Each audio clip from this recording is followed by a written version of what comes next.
जय हिंद, बहुत स्वागत है आपका। आप देख रहे हैं लाइव टाइम्स। मैं हूं आपके साथ पिंकी धनखड़। मिडिल ईस्ट एक बार फिर ऐसी जगह खड़ा है जहां से या तो बातचीत का रास्ता निकलेगा या फिर जंग का बिगुल बजेगा। वजह है ईरान के बेहद करीब पहुंचे अमेरिका के 3 ताकतवर युद्धपोत। अरब सागर और फारस की खाड़ी के आसपास जिस तरह से सैन्य हलचल तेज हुई है, उसने पूरी दुनिया की चिंता बढ़ा दी है।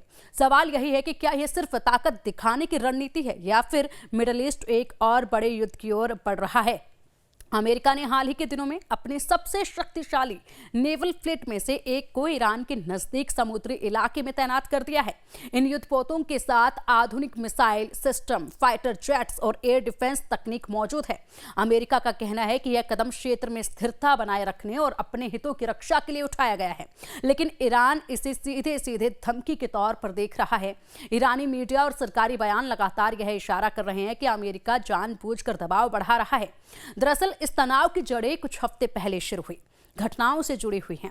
ईरान के अंदर हालात पहले से ही तनावपूर्ण हैं। आर्थिक संकट, महंगाई और सरकार के खिलाफ बढ़ते विरोध प्रदर्शनों ने तेहरान की मुश्किलें बढ़ा दी हैं।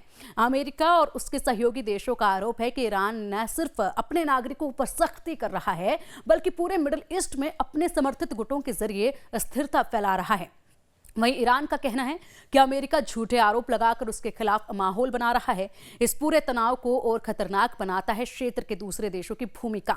इजराइल पहले ही ईरान को अपना सबसे बड़ा दुश्मन मानता है और वह साफ कर चुका है कि अगर ईरान की तरफ से किसी भी तरह की उकसावे वाली कार्रवाई हुई तो जवाब तुरंत और कड़ा दिया जाएगा। यमन, इराक और लेबनान में मौजूद ईरान समर्थित गुट भी अलर्ट मोड पर हैं। अगर कहीं एक भी चिंगारी भड़की तो यह टकराव सिर्फ 2 देशों तक सीमित नहीं रहेगा। सबसे बड़ी चिंता दुनिया की तेल सप्लाई को लेकर है। फारस की खाड़ी से होकर दुनिया के बड़े हिस्से को तेल पहुंचता है। अगर यहां जंग छिड़ती है या फिर समुद्री रास्ते बाधित होते हैं तो इसका असर सीधे पेट्रोल डीजल की कीमतों पर देखने को मिलेगा और वैश्विक अर्थव्यवस्था पर पड़ेगा। यही वजह है कि खाड़ी देशों की नजरें भी इस पूरे घटनाक्रम पर टिकी हुई हैं और वे किसी भी तरह से खुद को इस संघर्ष से दूर रखना चाहते हैं। ईरान ने भी अमेरिका को साफ शब्दों में चेतावनी दी है कि अगर उस पर हमला हुआ तो जवाब सिर्फ सीमित नहीं होगा।